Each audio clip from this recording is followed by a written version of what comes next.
Aqui quem fala é o Alex, do canal Melhores Cortes Podcast. Se você quer começar hoje um negócio lucrativo no YouTube, monetizando em dólar e sem precisar aparecer, clique no primeiro link na descrição e aprenda o que esse cara ensina no curso dele. Penúltima pergunta para o nosso querido amigo Paulo Musi. Gabriel Costa faz uma pergunta interessante aqui. Um pouco agressiva e até um pouco pornográfica. Por favor. Porém, vou repassar. Por que a testosterona nas mulheres faz o clitóris crescer e nos homens faz o bilau diminuir? Porque além da tua... Boa pergunta, né? A maturação sexual tem uma fase para acontecer, né? E no homem, essa fase é pré-adolescência e adolescência. E o que faz a glândula e o pênis responder? É o aumento de um hormônio que é derivado da testosterona, que é a dihidrotestosterona. Então, quando a gente está na adolescência e na pré-adolescência, o que existe? Existe o que é a maturação sexual e que você vê o aparecimento de pelos e o desenvolvimento do pênis. Né? A gente chama a avaliação desses estágios de estágios de Tanner. Né? Você sabe que estágio de maduração sexual que o indivíduo ele se encontra, tá?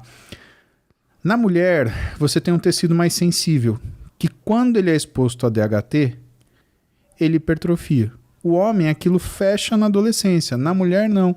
Aquilo permanece aberto porque a mulher ela não tem um pico de androgênio durante a vida. O homem ele tem um pico e aí depois ele tem uma manutenção e aí um decréscimo. Ele faz um pico na adolescência, uma manutenção na fase de adulto jovem e lá pelos seus 40 anos... Né? Ele tem da ordem de 600 nanogramas por decilitro de testosterona e vai tendo um decréscimo de 100 nanogramas por decilitro para cada década. Né? Então, quando ele está com 70 anos, você espera que ele tenha lá ao redor dos 300 nanogramas por decilitro, razões pelas quais hoje você vê reposição hormonal masculina, né? Para um homem de 65 e 70 anos. A mulher, ela não teve esse pico de androgênio.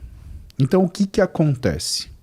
O que acontece ela vai sofrer como se fosse a maturação sexual do menino numa fase tardia. E o que está dentro disso? Desenvolvimento de pelos, modificação do rosto, alteração da voz.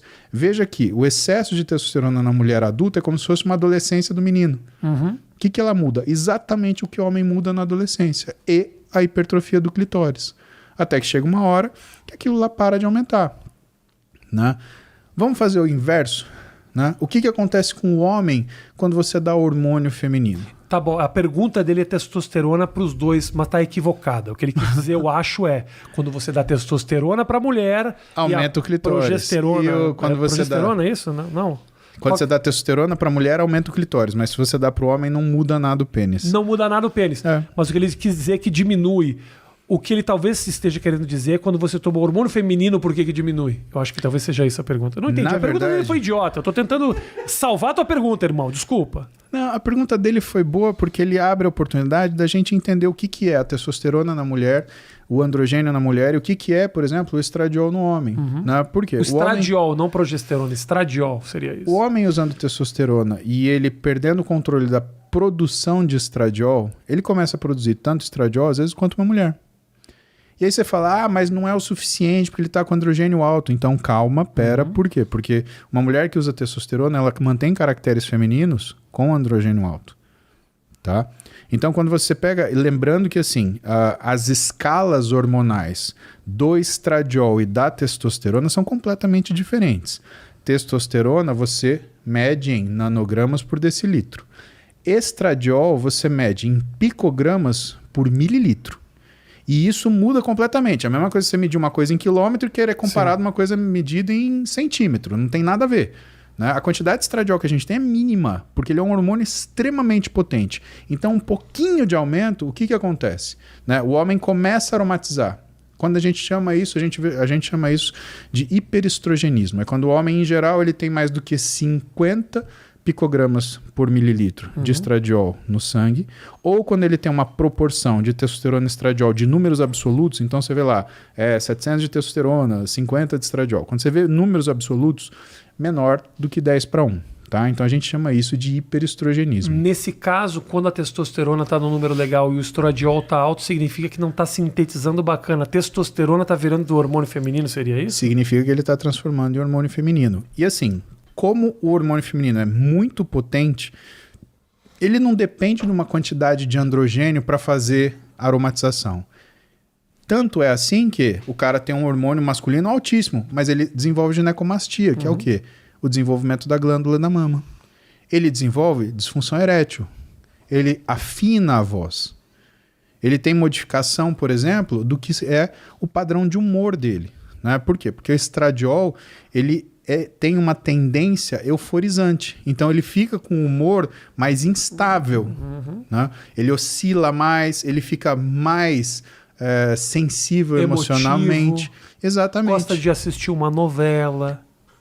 Chora na propaganda do Omo. Chora na propaganda do Omo. Eu acho que você tinha que cobrar esse insert. Do Omo? Omo, põe um merchan na gente aqui que a gente tá falando de você. Tá certo que a gente tá citando a sua marca num desequilíbrio hormonal. Não sei se isso aí é muito bom. Então perceba, quando a gente olha para hormônios, Rafinha, o excesso do hormônio, ele tem uma resposta absoluta independente do outro. Então você vê uma mulher com hiperandrogenismo, ou seja, uma testosterona alta, ela irá virilizar. E quando você vê um homem com excesso de hormônios femininos, independente da testosterona, ele irá aromatizar, ele irá feminilizar-se. E o problema é que o uso da testosterona, como a via final de metabolismo dos hormônios esteroides, é a transformação da testosterona em estradiol, principalmente o homem que usa muito a testosterona, ele aromatiza muito. Então ele provoca uma feminilização, apesar do que é o estímulo para a androgenização que ele tem. E aí o cara tem que tomar a testosterona e também tomar o anastrozol. Isso é uma forma que você meio que equilibra essa situação. Não faz sentido o que eu tô falando aqui? Não faz sentido porque ele é o inibidor da enzima que é conversora de testosterona. Mas assim, não é só isso. Né? E outra, o anastrozol, ele tem efeitos colaterais. Por exemplo, o anastrozol, ele piora muito a libido.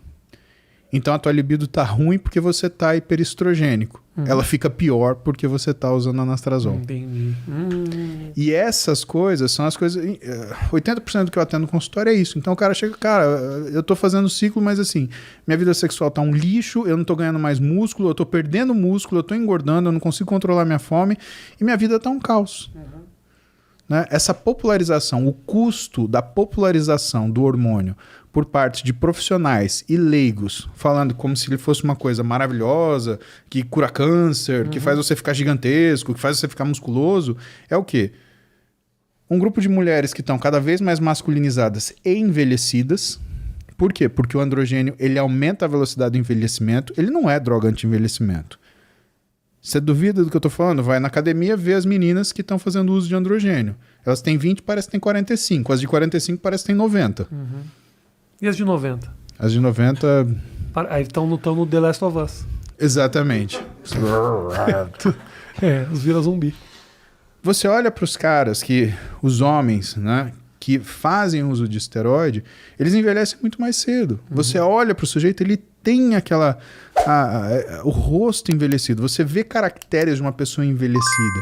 Então, há de ser dito que não é nenhuma fonte da juventude. E basta você olhar para o lado. Por quê? Porque essa cultura de uso de hormônio que explodiu no Brasil, ela tem sido de uma forma sem nenhum tipo de ponderação. E se você fala, presta atenção no que você está fazendo. O pessoal já fala, porque é hipócrita, porque fulano usa, porque você usa, que não sei o quê. Cara, é simples. Simples. Se fosse essas mil maravilhas, não tinha gente passando mal. Não tinha gente arrependida. Você falar isso, cara. Acho importante falar isso até para os caras entenderem que não é Disneylândia, não. E eu acho que a internet aproxima. Essas discussões, elas são importantes.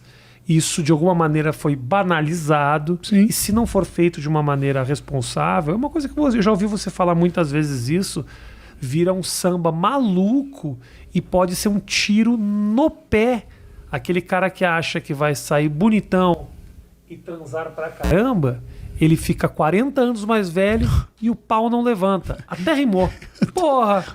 Deveria virar música. O novo samba enredo da mocidade. Álvares de Azevedo, praticamente. É sensacional.